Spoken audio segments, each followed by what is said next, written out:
Hello students, welcome to online classes. Let's continue the chapter A Truly Beautiful Mind. When the Nazis came to power in Germany in 1933, तो Nazi शक्तिशाली हो गए Germany में 1933 में. Einstein emigrated to the United States. Einstein United States चले गए, America चले गए, वहाँ जाकर बस गए. 5 years later, 5 साल के बाद the discovery of nuclear fission in Berlin में जब न्यूक्लियर फिजन हुआ, यानी न्यूक्लियर फिजन मीन होता है जीव कोशिकाओं का विभाजन. जब उसकी खोज हुई तब क्या हुआ, had American physicist in an अप्रोर. तो अमेरिका के भौतिकवादी थे वो अपसेट हो गए. अप्रोर मीन उनमें भगदड़ मच गई. Many of them had fled from fascism. उनमें से काफ़ी जो थे वो फासिज्म के कारण वहाँ से भाग गए.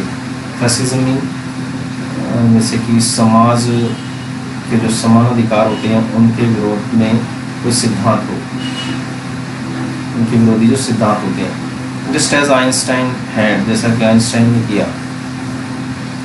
नाउ दे वर अफेयर्ड, अब वो डरे हुए थे. The Nazis could build and use N atomic bomb. कि नाजी जो थे वो एटम बम बना सकते थे और उसका यूज कर सकते थे.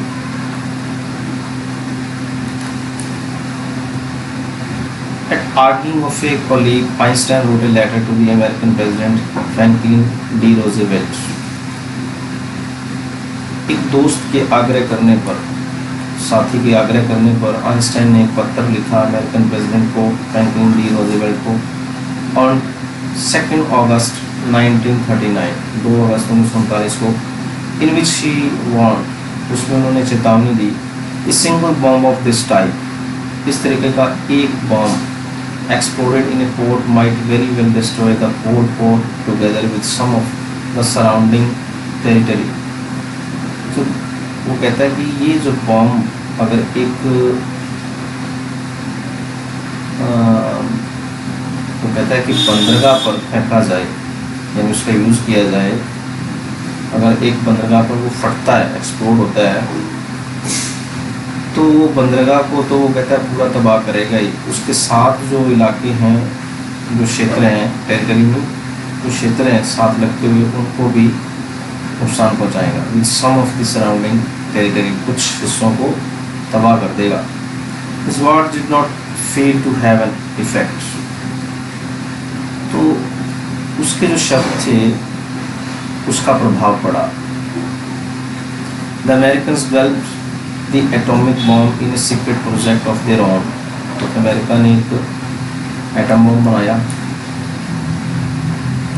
The atomic bomb secret project में उन्होंने तैयार किया, खुद तैयार करते हैं वो, and dropped it on the Japanese cities of Hiroshima and Nagasaki, और जापान के 2 शहरों पर, हिरोशिमा और नागासाकी पर गिराया.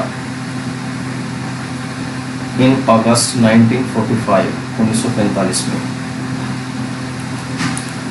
Einstein was deeply shaken by the extent of the destruction.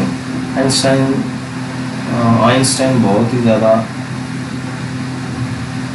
शेकन मतलब दुखी हुए तबाही की सीमा को देख करके. मतलब इतनी तबाही हुई कि वो बहुत ज़्यादा दुखी हुए.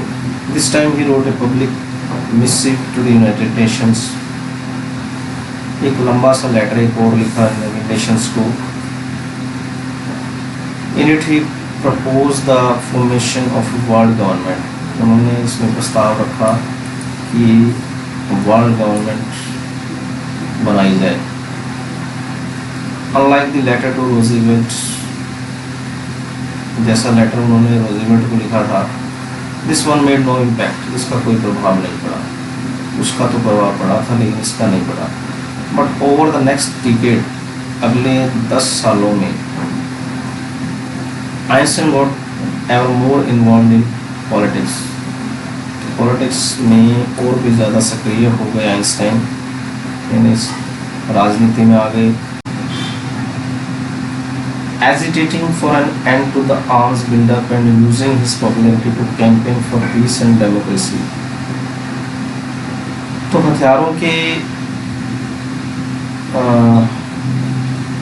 बनाने और उनकी समाप्ति का अभियान चलाने लगे वो, एजिटेटिंग अभियान चलाना,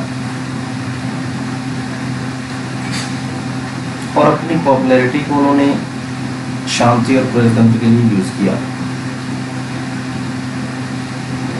फिर वो क्या करने लगे, अपनी प्रसिद्धि को शांति और प्रजातंत्र के लिए यूज करने लगे।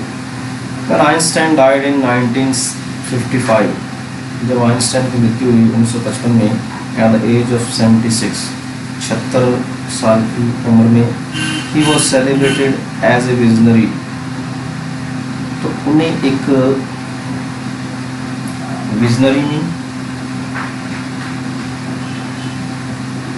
एक दूरदर्शी के रूप में याद किया गया, एंड वर्ल्ड सिटीजन, एक संसार का नागरिक, as much as scientific genius.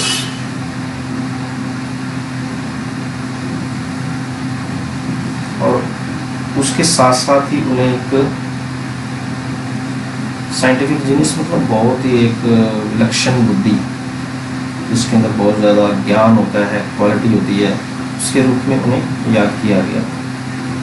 Okay students, we have done it, and some questions you have done, and the rest we will do tomorrow. Thanks and have a good day.